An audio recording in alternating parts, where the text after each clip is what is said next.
The second half, they get a stop on that first drive. Yeah. Desir gets A the three sack. and out. A 3-and-out with a sack, 2 sacks. You get the ball right back. You've already just cut it to 17-14 right before the half. Then you get the ball back, and you get a first down. Deuce has his typical – and Deuce has been awesome. This is going to sound like a critique. I don't mean it to because it would have been a great catch anyway. But he double catches the ball a good bit sometimes. That was one where it would have been a great catch, but it looked like he caught it. Right. He didn't. And then Pittman gets it to 3rd and 1. Roydell Williams is in the game because they just basically do like they do. I think Gus does a magic 8-ball and says who should be in the game now. And he's got the 8-ball especially fit where he's got running backs' names in there. It doesn't say the stuff that an 8-ball normally says. And then it said Roydell Williams, so he gave the ball to Roydell Williams. First meaningful carry since I don't know.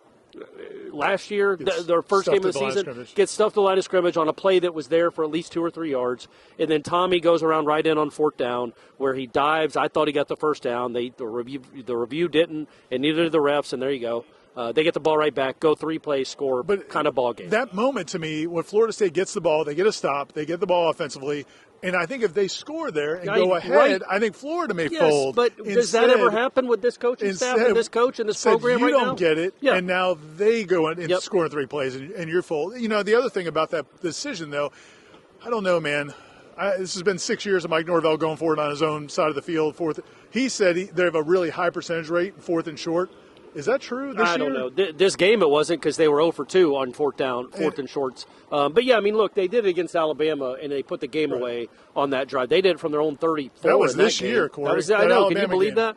And so when you look at the big picture, man, look, we know he's coming back. I hope, like, this might have been, and I know you say they were going to do it anyway, and I do think they are. They know he needs help. They know he needs lots of help, and they're going to try to give him a roster. We'll see what changes are coming.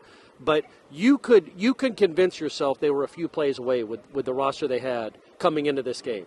Man, if you don't start slow at Clemson, if NC State this happens, or if Deuce doesn't juggle it here, blah, blah, blah. You got physically manhandled in this one. You can't convince yourself you're close to anything of importance when a 3-8, maybe the worst Florida team of the last 4 decades, puts up has one guy run for 266 yards and puts up 40 points. They didn't score 40 points in a month.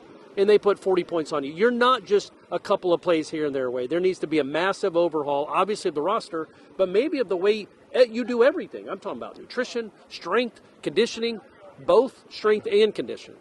Some people are just conditioning fans. I'm a strength and conditioning fan.